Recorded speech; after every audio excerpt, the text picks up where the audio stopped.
कहानी में आनंद भी आता है और सीख भी मिल जाती है। दोस्तों, जिस तरह मैं महात्मा बुद्ध की कहानियों से मोटिवेशन फैलाता हूँ, उसी तरह आपका सब्सक्राइब करना मुझे मोटिवेशन देता है। तो इस चैनल को अभी सब्सक्राइब जरूर कर लें। तो चलिए कहानी शुरू करते हैं।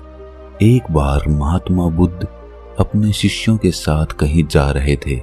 उन्होंने रास्ते में एक वृद्ध आदमी को देखा। वो काफी दुखी प्रतीत हो रहा था। कभी वो जोर जोर से हंसने लगता तो कभी जोर जोर से रोने लगता। ऐसा लगता था जैसे ये कोई पागल है। बुद्ध उस आदमी के पास गए। वो आदमी बुद्ध को देखते ही उनके चरणों में गिर गया और बोला, आज तक मैं आपकी हर बात को नकारता था, कभी आप पर विश्वास नहीं किया। मुझे माफ कर दें, आप सही थे। मुझे आज ये समझ में आ गया है कि आप जो भी कहते थे वो सब सत्य निकला। बुद्ध ने उसके आंसू पोंछे और उसे भोजन खाने के लिए दे दिया। वो व्यक्ति बेहद भूखा था। वो खाना लेकर खाने लगा। वो एक निवाला खाता और रोने लगता। ये सब बुद्ध के शिष्य देख रहे थे। उन्होंने बुद्ध से पूछा कि इनको क्या हुआ है, क्या इनका मानसिक संतुलन बिगड़ गया है? बुद्ध कहते हैं, इन्हें ज्ञान की प्राप्ति हुई है, जाओ उनसे ज्ञान लो। शिष्य उनके पास जाते हैं और कहते हैं, बाबा आपको क्या हुआ है, क्या आप हमें बताएंगे? वृद्ध आदमी ने कहा, कुछ साल पहले मैं महात्मा बुद्ध से मिला था। उनके उपदेश सुने थे, लेकिन मुझे वो बेकार लगते थे। मुझे लगता था वो किसी काम के ही नहीं है। जीवन जीने के लिए उनके उपदेश जरूरी नहीं है। मैंने हमेशा उनका विरोध किया, यहाँ तक कि उनके खिलाफ षड्यंत्र तक रचा ताकि लोग उनके बहकावे में ना आए। मुझे याद है बुद्ध ने कहा था, कभी भी धन का गलत उपयोग नहीं करना चाहिए, नशा नहीं करना चाहिए, झूठ नहीं बोलना चाहिए। लेकिन मैं यही तो करता था और उसी में मेरे को आनंद आता था। पैसे उड़ाना, मदिरापान करना, यही सब मैं करता था, जबकि मुझे मालूम था बुद्ध ने इन सब के लिए मना किया है। और मैं देखता भी था जो लोग बुद्ध के कहे अनुसार चलते थे, बेशक उनके पास चाहे धन ना हो, लेकिन वो फिर भी आनंद में रहते थे। और यही सोचकर आज मैं रो रहा हूं कि काश मैंने बुद्ध की बात सुनी होती। यही सोच मैं हंस भी रहा हूं कि मेरी तरह बाकी सब भी ये बातें बुढ़ापे में समझ पाते हैं और बाद में पछताते हैं कि शायद वो पहले इन बातों को समझ पाते। मुझे याद है बुद्ध ने कहा था, जैसे हमारे विचार होते हैं वैसे ही हम बन जाते हैं। शिष्यों ने कहा, आपके पास इतना ज्ञान है, क्या आप हमारे साथ उसे साझा करेंगे ताकि हम भी ज्ञान ले सकें, जीवन को सही तरीके से जी सकें? वृद्ध आदमी ने कहा, महात्मा बुद्ध के शिष्य हैं आप सब। बुद्ध के समान जीवन की गहराइयों को कोई नहीं जानता। जितने सही से वे आपको बता सकते हैं, कोई और नहीं बताएगा। लेकिन फिर भी मैंने जो समझा है आपको जरूर बताऊंगा। उसके बाद उसने कहना शुरू किया, हम बचपन से ही देखते आ रहे हैं कि जीवन एक रेस की तरह है। हम सब उसमें भागते रहते हैं। जब हम छोटे होते हैं तो सोचते हैं कि हमारे पास हर खिलौना हो जो किसी दूसरे पर ना हो। मेरी माँ बहुत सख्त थी, वो हमेशा मुझे डांटती रहती, लेकिन मैं आजादी चाहता था। वो ना मिलने पर मैं सोचता था कि काश मैं मर जाऊं तो ही अच्छा हो। उसके बाद मैं सोचता कि जब मैं बड़ा हो जाऊंगा तो उसके बाद मुझे सारी चीजें और मेरी आजादी भी मिल जाएगी और मैं अपने हिसाब से जीऊंगा। उसके बाद जब मैं बड़ा हुआ तो ये सब बातें व्यर्थ लगने लगी, लेकिन दौड़ अभी भी जारी थी। मैं अपने मित्रों से अधिक धन कमाना चाहता था ताकि हर चीज खुद के लिए अच्छी तरह कर सकूं, अच्छे कपड़े पहन सकूं, अच्छा घर बना सकूं, उन्हें दिखा सकूं कि मैं उनसे अधिक हुनरमंद आदमी हूं। उसके लिए मैंने षड्यंत्र रचे, झूठ बोला, धोखा दिया, लेकिन ये सब करते हुए मुझे एहसास ही नहीं हुआ कि मैं कुछ गलत कर रहा हूं। कुछ समय बाद मेरे माता पिता ने मेरा विवाह कर दिया। जो लड़की मेरे जीवन में आई वो बहुत सुंदर थी और उसकी हर बात मुझे अच्छी लगती थी। मेरा वो हर चीज में साथ देती थी। लेकिन बहुत समय बीतने के बाद भी मेरी कोई संतान नहीं हुई। मैं अपने मित्रों का बच्चा देखकर उनसे ईर्ष्या करता कि मेरे बुढ़ापे की लाठी कौन बनेगा। कुछ समय बाद वो दिन भी आ गया जब मेरा एक पुत्र हुआ और मुझे बहुत खुशी हुई। लेकिन कुछ समय बाद मुझे ये लगा कि काश मेरा एक बेटा और होता तो मेरे दोनों कंधे मजबूत होते। और ईश्वर ने मेरी बात सुन ली। मुझे एक और पुत्र हुआ। सब अच्छा चल रहा था। मेरा व्यापार भी आगे बढ़ रहा था। मेरी पत्नी ने मुझसे कहा कि ये सब तुम्हारी मेहनत का नतीजा है जो तुम इतने सफल हुए। तुम्हारे माता पिता ने तो कुछ नहीं किया और वैसे भी उनकी उम्र हो गई है। उन्हें तीर्थ यात्रा पर चले जाना चाहिए। मुझे उसकी कही हर बात सही लगती थी। जब मैंने पिता से इस बारे में कहा तो उन्होंने ये कहकर मना कर दिया कि मुझे ये बात पसंद नहीं आई। और उसके बाद से मुझे मेरे पिता की कही हर बात गलत लगने लगी। वो मुझे व्यापार में भी स्वतंत्र निर्णय नहीं लेने देते थे। मुझे अब आज़ादी चाहिए थी और ईश्वर ने मेरी बात सुन ली। मेरे पिता की तबीयत अचानक खराब हो गई। वैद्य ने जवाब दिया कि जिससे भी मिलाना है मिला लो, अब ज्यादा समय नहीं बचा है इनके पास। मुझे ये सुनकर दुखी होना चाहिए था, लेकिन मैं तो खुश हो रहा था कि अब मैं आजाद हो जाऊंगा। मेरे पिता को इसी अवस्था में 6 दिन निकल गए थे। सब लोग उनसे आकर मिल चुके थे। उसके बाद एक दिन मैं और मेरी पत्नी पिता से मिलने गए तो मेरी पत्नी ने कहा कि सबसे तो ये मिल लिए, अब मरते क्यों नहीं है। मुझे मेरी पत्नी की हर बात सही लगती थी कि वो हमेशा सही कहती है। अगले दिन जब मैं पिता के कमरे में गया तो देखा उनकी मृत्यु हो गई है। मेरी माँ वहां बैठे अकेली रो रही थी। उन्हें देखकर मुझे रोना आ गया और मैंने तब सोचा कि मैं अपने पिता की अंतिम यात्रा बेहद भव्य निकालूंगा ताकि सबको पता चले कि मैं उनसे कितना प्यार करता था। और मैंने वही किया। पिता की अंतिम यात्रा बेहद अच्छी निकाली। सभी लोग उसकी प्रशंसा कर रहे थे। मैं मन ही मन बेहद खुश हुआ, लेकिन चेहरे पर दुख के भाव दिखाने पड़ रहे थे। अब मैं आजाद था, हर चीज अपने हिसाब से कर रहा था। मुझ में अधिक धन कमाने की इच्छा जाग गई थी। मैं बेहद धन कमाने की होड़ में चल दिया और कमाया भी। मैं अपने घर का सबसे अमीर आदमी बन गया। धीरे धीरे समय बीता, मेरे दोनों बेटों की शादी हुई और मैं बुढ़ापे की तरफ बढ़ने लगा। लेकिन दौड़ अभी भी बाकी थी। मैंने अपने दोनों पुत्रों का विवाह बड़े व्यापारियों की बेटियों से कर दिया ताकि मुझे व्यापार में और ज्यादा लाभ हो सके। धीरे धीरे उम्र बढ़ती चली गई और बुढ़ापा आता रहा। एक दिन मेरी पत्नी भी मुझे छोड़कर चली गई और तब मुझे पहली बार अकेलेपन का एहसास हुआ। तब मैंने बुद्ध के बारे में सुना और मैं उनके उपदेश सुनने के लिए उनके आश्रम चला गया। लेकिन बुद्ध के विचार मेरे विचारों से अलग थे। मैं उनसे सहमत नहीं हुआ। मेरी तरह वहां और भी लोग थे जो बुद्ध के विचार से सहमत नहीं थे। मुझे वे लोग मेरे शुभ चिंतक लगे और मैंने बुद्ध की बात नहीं सुनी। धीरे धीरे समय बीतता गया और मेरी तबीयत खराब होने लगी और मैंने बिस्तर पकड़ लिया। मैंने बड़े से बड़े वैद्य को दिखाया, लेकिन कोई फायदा नहीं हुआ। एक दिन मेरा बड़ा बेटा मेरे पास आया और बोला, पिताजी अब आपसे काम नहीं होगा, व्यापार अब मुझ पर छोड़ दीजिए और छोटे भाई की भी चिंता मत करें, मैं उसे भी संभाल लूंगा। आप सारा व्यापार मेरे नाम कर दीजिए। मैंने अपने पुत्र से कहा, अभी मैं मरने वाला नहीं हूं, बस बीमार हुआ हूं, मैं ठीक हो जाऊंगा। उसके बाद मेरा दूसरा बेटा आया।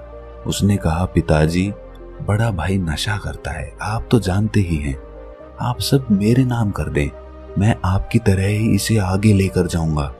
मैंने अपने दूसरे बेटे से भी यही कहा कि मैं अभी मरने वाला नहीं हूं, बस बीमार हुआ हूं, मैं ठीक हो जाऊंगा, अभी तो मुझे और जीना है। लेकिन इस बार ईश्वर ने मेरी बात नहीं सुनी और वैद्य ने मेरे पुत्रों से कहा कि जिससे मिलाना है मिला दो, समय बेहद कम है, ये सुनकर मेरी दोनों बहुएं रोने लगी। मेरे बेटों ने सभी रिश्तेदारों को बुला दिया। सब मुझसे मिलने आते और कहते कि आपके बिना अब सब अकेले कैसे चलेगा। मैं अभी जीवित था, लेकिन मुझे ऐसा लग रहा था जैसे सब मुझे अभी से मरा हुआ मान रहे हैं। उस दिन मुझे मेरे पिता की बेबसी का एहसास हुआ और सोचा, ये जीवित में ही क्यों मुझे मार रहे हैं और सब कितने स्वार्थी हैं। अब तो मेरे बेटे भी बंटवारे के लिए मेरे आगे लड़ रहे हैं और उनकी पत्नियां उनका साथ दे रही हैं कि मेरा धन कमाना किस काम आया जो मुझे ठीक ही नहीं कर सका। मैंने बेकार में पूरा जीवन इस धन के पीछे बर्बाद कर दिया। हर गलत काम किया, नशा किया, षड्यंत्र रचा, लेकिन सब बेकार गया। मैंने ये सब क्यों किया? काश मुझे ये बात पहले समझ आ गई होती कि ये सब एक दिन यहीं रह जाना है। इससे अच्छा होता मैं कोई नेक काम करता जिससे लोग मुझे याद रखते। काश ये बात मुझे पहले पता चल गई होती जब मेरे पिता बिस्तर पर थे। तब शायद मैं कुछ अच्छा कर पाता, जीवन को नई दिशा दे सकता। मैंने दोनों बेटों को बुलाया और पूछा, मेरी अंतिम यात्रा कैसे निकालोगे? कि आप मेरे नाम सब जायदाद कर दें, मैं आपको भव्य तरह से विदा करूंगा। और दोनों फिर से लड़ने लगे। तब मुझे लगा कि ये सब किया मैंने, मेहनत मेरी, लेकिन सब छूट रहा है। ये कुछ भी अब मेरा नहीं है। अब सब कुछ छोड़कर जाना होगा। मृत्यु मेरे सामने है। मैं सबको शमशान ले गया, मेरी माता पिता, पत्नी, लेकिन कभी ये नहीं सोचा कि एक दिन मैं भी यहाँ आऊंगा। मैंने अपना पूरा जीवन कामयाबी से निकाला, लेकिन अब लगता है कि मैंने जीवन जिया ही नहीं। बचपन से लेकर अब तक बस दौड़ा चला जा रहा हूँ। किस चीज में आज तक उलझा रहा पता ही नहीं चला। और जब आखिरी समय पर सब बातें समझ में आई तो बहुत देर हो चुकी थी। ये बातें कहकर बुजुर्ग चुप हो गया और महात्मा बुद्ध के पास आकर कहा कि मेरे अंतिम समय में मुझे कुछ मिल सकता है। बुद्ध ने कहा कि बेशक तुमने अपना पूरा जीवन अज्ञानता में निकाल दिया हो, लेकिन ज्ञानता का एक क्षण भी काफी होता है। तुम्हारे पास अभी जो भी समय बचा है वो ज्ञान से पूर्ण है। अब जो भी तुम्हें मिले, सांसें या फिर मौत, उसे स्वीकार करो। वर्तमान पर केंद्रित हो जाओ। जो भी तुम्हें मिले उसे खुशी से स्वीकार करो। जितना रहस्य जीवन में है उससे ज्यादा रहस्य मौत में है। जो खुशी जीवन दे सकता है उससे भी बड़ी खुशी मौत दे सकती है। केवल पूर्ण रूप से देखना, एक एक क्षण देखना, दुख मत करना, भूतकाल को भूल जाओ, भविष्य की चिंता मत करो। जो अभी है, इस समय है, इसी के साथ मिल जाओ।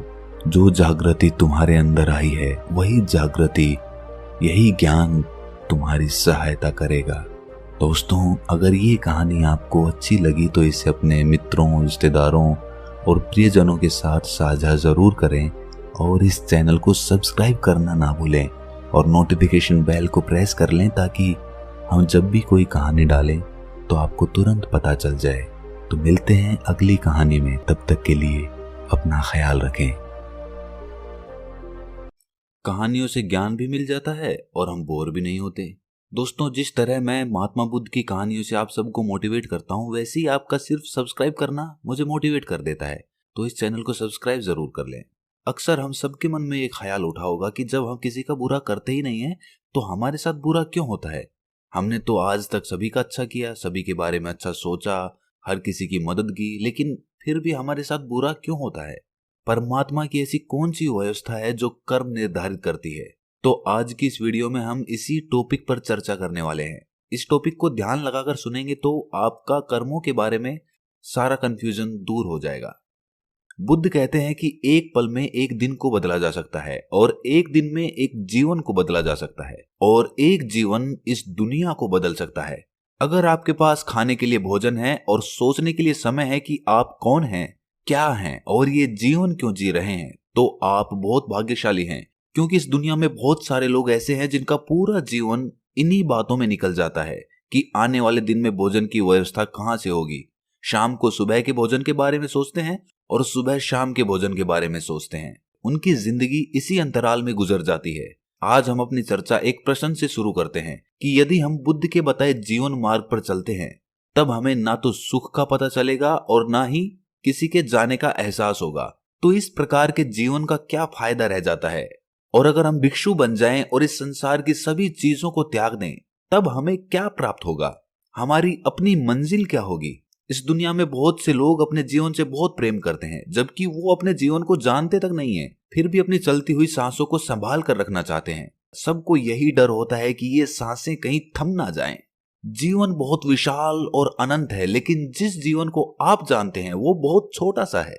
बचपन से लेकर जवानी तक और जवानी से लेकर बुढ़ापे तक का सफर बहुत तेजी से निकल जाता है। इस बीच हम बहुत से एहसास करते हैं, किसी के दुख का एहसास, किसी के सुख का एहसास, किसी के जाने का एहसास और किसी से ईर्ष्या का एहसास। ईर्ष्या, लालच, वासना और ऐसी अनंत इच्छाएं खत्म ही नहीं होती और हम इन सब का एहसास करते रहते हैं। एहसास एक बड़ा शब्द है। क्या वाकई आप अपने जीवन में सभी चीजों का, सभी कार्यों का एहसास कर पाते हैं? क्या आप एहसास कर सकते हैं सुख का, दुख का, अपने जीवन में घटित हो रही सभी घटनाओं का? जो इन सब चीजों का एहसास कर पाता है, सुख का, दुख का, अपने जीवन में घटित हो रही सभी घटनाओं का, वो बुद्ध के बताए मध्य मार्ग पर स्वतः ही चल रहा होता है। हम हमारे जीवन में सुख, दुख और ना जाने कितने प्रकार के कार्यों से घिरे रहते हैं, फिर भी हम उनका एहसास नहीं कर पाते। सुख में सुख का आभास नहीं कर पाते, दुख में दुख का एहसास नहीं कर पाते। अब ये बातें थोड़ी सी आपको अजीब लग सकती है। देखिए, जब हमसे कोई दूर जाता है तो हम दुखी तो होते ही हैं, तो ये एहसास नहीं है तो क्या है? आप सुखी हैं, आपके पास सब कुछ है, तब आप क्या कर रहे हैं? क्या आप उस सुख को पहचान रहे हैं, उसको जी रहे हैं जो आपके पास है, या फिर प्लानिंग कर रहे हैं फ्यूचर की कि मुझे ये करना है, मुझे वो करना है, उसके पास कुछ ऐसा है तो वैसा चाहिए? जरा ध्यान दीजिए और अपने सुख के समय आप क्या करते हैं उसके बारे में विचार करिए। आप सब कुछ करते हो लेकिन सुख का एहसास नहीं करते, और जैसे ही आपसे ये छिन जाता है, सुख चला जाता है, वैसे ही आपको ये आभास होता है कि कुछ चला गया। तब आपको महसूस होता है कि सुख था जो चला गया और अब जो रह गया वो दुख है। लेकिन क्या आपको दुख का भी एहसास होता है? नहीं। जिस प्रकार सुख का एहसास नहीं हुआ, उसी प्रकार दुख का भी एहसास नहीं होता। दुख पर हम केवल दुखी होते हैं, कोशिश करते हैं उस सुख को वापस लाने की जो चला गया होता है। एहसास आपको ज्ञान देकर जाता है, जबकि दुख आपको पीड़ा देकर जाता है। जब भी कोई नई वस्तु, कोई नया कर्म, कोई नया जीवन या नया स्थान हमारे जीवन में आता है, तो नएपन का आभास होता है कि हमारे जीवन में कुछ आया है। लेकिन आभास का क्या काम होता है? ये आता है और चला जाता है। एक नया शादीशुदा जोड़ा इस आभास को जानता है। पति को अपनी पत्नी का आभास होता है, इसलिए वो उसे भली भांति जानता है, उसके कर्म को बड़े ध्यान से देखता है। पत्नी को उसके पति का आभास होता है, वो उसे भली भांति जानती है, इसलिए उसे उसके कर्म का आभास होता है। लेकिन आभास तो आभास है जो धीरे धीरे चला जाता है। कुछ दिनों बाद पति पत्नी दोनों को एक दूसरे का आभास ही नहीं रहता। रह जाती है तो केवल एक पकड़। पति पत्नी को पकड़ कर रखना चाहता है कि वो कहीं छूट ना जाए, पत्नी पति को पकड़ कर रखना चाहती है कि वो कहीं चला ना जाए। ये सब कहते नहीं है एक दूसरे से, लेकिन मन की गहराइयों में यही होता है, और इसका तो इन्हें आभास भी नहीं होता। दोनों सोचते हैं कि वो सही हैं। क्या आप नहीं सोचते कि आप सही हैं? बुद्ध का दिया मध्य मार्ग एक बहुत ही खास मार्ग है जो हमें आभास से एहसास तक जोड़ता है। उदाहरण के लिए, एक आदमी ईर्ष्या करता है और जिससे भी वो ईर्ष्या करता है वो उसका बुरा चाहने लगता है ताकि वो उस व्यक्ति से श्रेष्ठ हो जाए। तब वो व्यक्ति खुद श्रेष्ठ तो नहीं हो पाता, लेकिन दूसरे व्यक्ति को हानि जरूर पहुंचा देता है और फिर खुद जाकर उसे कहता है कि मित्र, तुम्हारे साथ बहुत बुरा हुआ, मुझे बहुत दुख है इस बात का।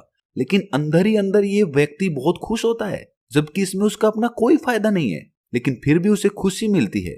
लेकिन वो अपने इस कृत्य से अपने आंतरिक रूप में गिर जाता है। ये एक आम जीवन है। इस तरह जीने से यदि आपको खुशी मिलती है तो आप जी सकते हैं। बहुत से लोग ऐसा ही करते हैं, तो आप भी कर सकते हैं, आपको कोई नहीं रोकेगा। लेकिन कभी कभी बुद्ध जैसे आदमी हो जाते हैं जो जागृत होते हैं और देख पाते हैं कि आप कैसी मूर्खता कर रहे हैं। तब आप एक मार्ग बनाते हैं ताकि उस पर चल सकें, जीवन को समझ सकें। आपने एक शराबी को तो देखा होगा कि वो कितने आनंद से नशा करता है, वो बहुत खुश रहता है। लेकिन यदि आप उसे कोई नशा करने से मना करें तो वो उसका विरोध करने लगता है, उसे हजार तरह की बातें बताता है, अपनी बातों को सही दिखाने के लिए तर्क भी दे देता है। वो समझता है कि नशा ही जीवन है, जो सुख यहाँ पर है वो कहीं और नहीं। ये सब सुनने के बाद आप उसे महान तो कहते नहीं हो। जी हाँ, आप यही कहोगे कि देखो कितना मूर्ख है, बेचारा जागृत नहीं है, अभी बेहोश है। जब वो होश में आएगा या नशे से बाहर आएगा तब हम बात करेंगे उससे। वही स्थिति हमारे और बुद्ध के बीच की है। वो जागृत हैं, सब भली भांति देख सकते हैं। हम जीवन के नशे में चूर होते हैं, हमें कुछ दिखाई नहीं देता, सब सही लगता है। लेकिन बुद्ध ये नहीं कहते हैं कि आपके नशे से बाहर आने पर हम बात करेंगे, क्योंकि उन्हें पता है कि आप कभी बाहर नहीं आएंगे। इसीलिए वो आपको जागृत करते रहते हैं। जो व्यक्ति मध्य मार्ग पर चलता है वो एहसास को जीता है। ऐसा व्यक्ति जब किसी से ईर्ष्या करता है तब उसे तुरंत ही ईर्ष्या का एहसास हो जाता है, और जब एक बार एहसास हो जाता है तो उस एहसास के पीछे उठने वाले विचारों को भी वो समझ पाता है। जैसे ही विचार दिखाई दे जाते हैं तो ईर्ष्या स्वयं ही समाप्त हो जाती है। इस प्रकार वो सुख और दुख दोनों को अनुभव कर पाता है, सबको अलग होकर देख पाता है। मध्य मार्ग पर ना तो सुख होता है और ना ही दुख होता है। तो फिर क्या होता है? मनुष्य जीवन में यदि कोई अच्छी घटना घट रही होती है तो कहते हैं कि सुख प्राप्त हो रहा है, और दुखद घटना घट रही होती है तो उसे कहते हैं कि बहुत दुख है। और यदि इन दोनों के बाहर की घटना घट रही हो, मतलब मध्य मार्ग पर चलने वाले आदमी पर इसका कोई प्रभाव ना पड़े, तो उसे क्या प्राप्त हो रहा है, सुख या दुख? दुख तो नहीं कह सकते। एक तीसरा शब्द आता है जिसे कहते हैं आनंद। लेकिन जिन्होंने ये शब्द खोजा आनंद, वो कुछ और कहना चाह रहे हैं, क्योंकि वो आनंद को सुख नहीं बता रहे हैं, वो किसी और चीज के बारे में बात कर रहे थे। हमारी सोच समझ बस इतनी सी है कि हम आनंद को ही सुख समझ लेते हैं। क्या आपने कभी ये सोचा है कि हम अगर भिक्षु बन जाएं और संसार की सभी चीजों का त्याग कर दें, तब हम क्या प्राप्त करेंगे? हमारी अगली मंजिल क्या होगी? आपको कुछ भी प्राप्त नहीं होगा। भिक्षु बन जाने में या संसार को त्याग देने से ज्ञान प्राप्त नहीं होता है, समझ उत्पन्न नहीं होती है, बुद्धत्व प्राप्त नहीं होता है। वर्तमान में ऐसे कई लोग हैं जो अलग अलग तरीके से संसार को त्याग चुके हैं, फिर भी संसार के प्रति उनकी कामना में कोई कमी नहीं आई। वो आज भी वैसे ही क्रोधित होते हैं जैसे कि संसार में होते थे। वो आज भी वैसे ही दुखी होते हैं जैसे संसार में होते थे। वो आज भी उतने ही अंधेरे में हैं जितने संसार में थे। केवल वस्त्र और जीवन के तरीके को बदल देने से हम जागृत नहीं हो जाते हैं। ये तो अंदर की प्यास है। जब किसी के मन में कोई सवाल खड़ा होता है तो कोई उसे बाहर की तरफ खोजता है और कोई अपने अंदर की तरफ खोजता है। लेकिन आवश्यक क्या है? आवश्यक है स्वयं से अपना मार्ग खोजना, उस मार्ग पर चलना, उस मार्ग को पूरा करना। बुद्ध कहते हैं कि अपना दीपक खुद बनो, उसकी रोशनी में आगे बढ़ो। जो अपना उत्तर बाहर की ओर खोजते हैं वो खोजते खोजते थक जाते हैं, लेकिन उन्हें कोई उत्तर नहीं मिलता। लेकिन कुछ दूसरे लोग भी होते हैं, वो अपने स्वयं के अनुभव से अपने अंतर की ओर मुड़ जाते हैं और अपने अंतर में उसका जवाब ढूंढते ढूंढते थक जाते हैं। तब वे शून्य में उतर जाते हैं। शून्य में महा उत्तर है, वहां पे हर चीज का जवाब है, और इसके लिए परिवार को छोड़ने की आवश्यकता नहीं होती, और ना ही भिक्षु बनने की आवश्यकता होती है, और ना ही सन्यासी बनने की आवश्यकता होती है। यदि आपके अंदर प्यास है तो आप पानी ढूंढ ही लोगे। चलिए, अगर हमें ये सब मिल भी गया तो हमारी अगली मंजिल क्या होगी? ये सवाल बेहद पेचीदा है, क्योंकि हर बात को कहकर हर बार समझाया जा सके ऐसा करना थोड़ा मुश्किल हो जाता है, क्योंकि शब्द और समझ सीमित होती है। इस बात को समझाने के लिए ब्रह्मांड, उत्पत्ति, समय, निर्माण, प्रकृति, कर्म, मनुष्य और उसके कर्म, कर्म का लेखा और उसका प्रभाव, और उससे उत्पन्न चक्र और उस चक्र की संपत्ति, और मोक्ष के बाद उस निर्वाण को समझना होगा जो अभी संभव नहीं है। इन सब बातों में उलझकर हम अपने ध्यान के इस छोटे से क्षण को भी नहीं जी सकते हैं जो हमारे दिए को प्रकाशित करता है, उसको ईंधन देता है। हमारे अंदर का जो दीपक है उसके लिए ईंधन क्या है? दीपक को जलते रहने के लिए ईंधन की जरूरत होती है, लेकिन हमारे अंदर के दीपक का ईंधन क्या है? ये ईंधन ध्यान है। जब आप ध्यान करते हैं तो वो दीपक निरंतर जलता रहता है और हमारे पूरे शरीर में, पूरे ब्रह्मांड में उसकी रोशनी पहुंचती रहती है। चलो आपको एक काल्पनिक कहानी सुनाते हैं। दो बिल्लियां थी, गुरु बिल्ली और शिष्य बिल्ली। गुरु बिल्ली की सोचने और समझने की क्षमता बहुत अलग थी। वो इंसानों को बड़े ध्यान से देखती और उसे समझने की भरपूर कोशिश करती। ध्यान से देखने के कारण उसके अंदर ध्यान का उदय हुआ। उसने कुछ ऐसा एहसास किया जो केवल मनुष्य के लिए ही करना संभव था। तब एक दिन उसे मोक्ष का ज्ञान प्राप्त हुआ। उसने ये बात शिष्य बिल्ली को बताई। तो शिष्य बिल्ली ने पूछा कि मोक्ष से क्या होगा। तो गुरु बिल्ली ने कहा कि मैंने सुना है कि सब समाप्त हो जाता है, कुछ नहीं रहता, मैं भी नहीं रहूंगी। शिष्य बिल्ली ने कहा कि ऐसे मोक्ष का क्या फायदा जब हम ही ना रहें। मुझे तो ऐसे ही आनंद आता है, मजे से चूहे मारकर खाओ। इस जीवन में कितना आनंद आता है, इस जीवन में सुख है, दुख है, सब कुछ तो है। फिर ये मोक्ष पाकर क्या करना है? तब तो ये सब कुछ छूट ही जाएगा ना। जहां ये सब कुछ मिलेगा ही नहीं तो वहां जाकर क्या फायदा। गुरु बिल्ली ने कहा कि मैंने ध्यान किया है, इससे मुझे एक अलग ही अनुभव हुआ है जो मुझे बिल्ली रहते हुए कभी नहीं हुआ। मैंने अलग एहसास किया। जब ये सब इतने अजीब हैं तो मोक्ष कितना अजीब होगा। मैं उसे भी जानना चाहती हूं, भले ही मैं ना रहूं। और एक दिन ध्यान करते करते गुरु बिल्ली मोक्ष को प्राप्त कर गई और उसकी मृत्यु हो गई। शिष्य बिल्ली ने कहा, अजीब पागल गुरु बिल्ली थी, अपना पूरा जीवन व्यर्थ के कार्य में ही गुजार दिया।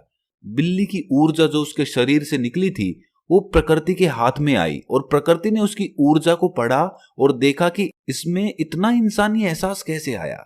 अब इसे दोबारा बिल्ली नहीं बनाया जा सकता।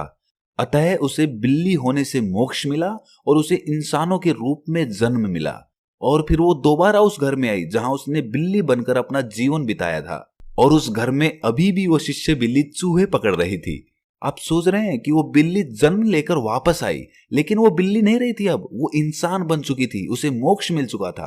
अब उस बिल्ली ने उन्नति कर ली थी। उसे अगर आप बिल्ली कहेंगे तो वहां पर वो हंसेगी कि आप पागल है।